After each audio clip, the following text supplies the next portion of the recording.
আর সেই কারণে মুখ ফ্যাকাশে হয়ে যেতে শুরু করলো।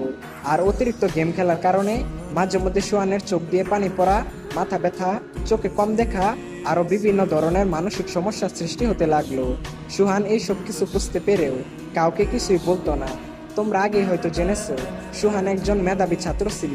সে আগে পরীক্ষায় ভালো রেজাল্ট করতো, কিন্তু এখন সে ফ্রি ফায়ারের নেশায় পড়ে আসক্ত। স্কুলের পরীক্ষা কাছে চলে আসলেও সোহান কোনো প্রস্তুতি নেয়নি।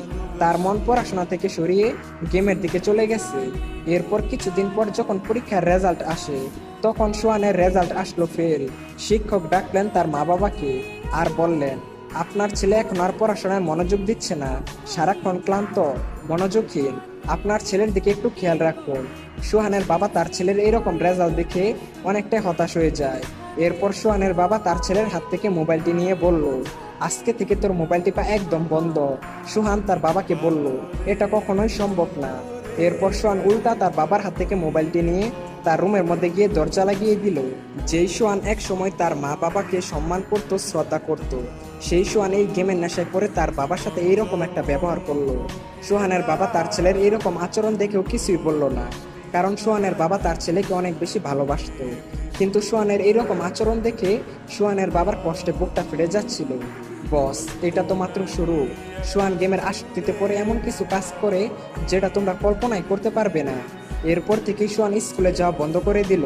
গেমের ভিতরে তার সাথে নতুন নতুন বন্ধুদের সাথে পরিচয় হতে লাগলো। ধীরে ধীরে সোহান বাস্তব জীবনের বন্ধুর চেয়ে এই অনলাইন বন্ধুদের সাথে বেশি সময় কাটাতে লাগলো। তাদের সাথে ঘন্টার পর ঘন্টা কথা বলতো। আর বাস্তব জীবনের বন্ধুদের সাথে যোগাযোগ প্রায় বন্ধ হয়ে গেল। বাস্তব জীবনের বন্ধুর চেয়ে এই অনলাইন জীবনের বন্ধুই তার কাছে আপন হয়ে উঠলো। তো একদিন সোহান র্যাঙ্ক পুশ করতেছিল, এমন সময় হঠাৎ করেই তার বাসা থেকে কারেন্ট চলে যায়। সোহান এতটাই রেগে যায় যে তার মোবাইলটি ছুঁড়ে ফেলে দেয় আর তার মাকে গিয়ে উল্টাপাল্টা কথা বলতে থাকে। সোহানের মা সবকিছু সহ্য করে যাচ্ছিল। ওহ সরি, সোহানের ব্যাপারে আরো অনেক কিছুই তোমাদেরকে বলা হয় নাই। সোহানের ভাত খাওয়ার সময় হলে সে চামচ দিয়ে ভাত খেত, এমনকি বাথরুমে গেলেও মোবাইল হাতে করে নিয়ে যেত।